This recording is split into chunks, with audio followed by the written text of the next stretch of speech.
حضرت عبداللہ بن مسعود کا ایک قول کتاب میں آیا ہے، راس الحکمت مخافۃ اللہ، حکمت کا سرا اللہ کا ڈر ہے۔ اس کا مطلب یہ ہے کہ اللہ کا ڈر آدمی کو یہ احساس دلاتا ہے کہ وہ بات کہے تو صحیح بات کہے، غلط بیانی نہ کرے۔ دیکھیے، انسان کے لیے ضروری ہے کہ کوئی کمپلشن اس کے سامنے ہو، صحیح کام کرنے کے لیے، صحیح بات بولنے کے لیے ضروری ہے کہ کوئی کمپلشن ہو،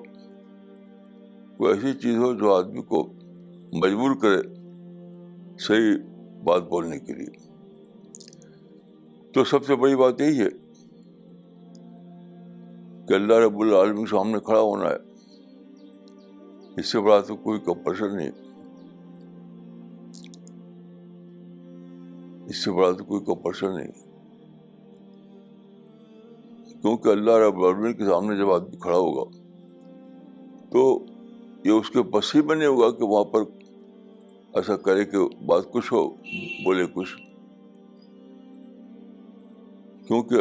وہ جانتا ہے کہ اللہ رب العالمین کو اس کے دل کا پتہ ہے، حقیقت کا پتہ ہے، ہر بات کا پتہ ہے۔ تو یہ عقیدہ آدمی کا کمپلشن کریٹ کرتا ہے،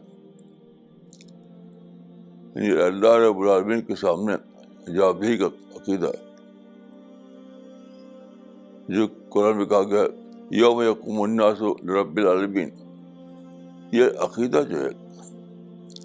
ایک قسم کا کمپلشن کریٹ کرتا ہے۔ اسی کو انہوں نے کہا کہ حکمت کا سرا اللہ کا خوف ہے، کیونکہ اللہ کا خوف جو ہے وہ آدمی کے اندر کمپلشن کریٹ کرتا ہے، اس کو مجبور کرتا ہے کہ وہ صحیح بات کہے، بات کو نہ بدلے، ایسا نہ کرے کہ وہ گھما پھرا کر بولے۔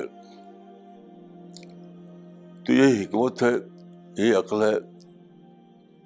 یہ سچائی ہے۔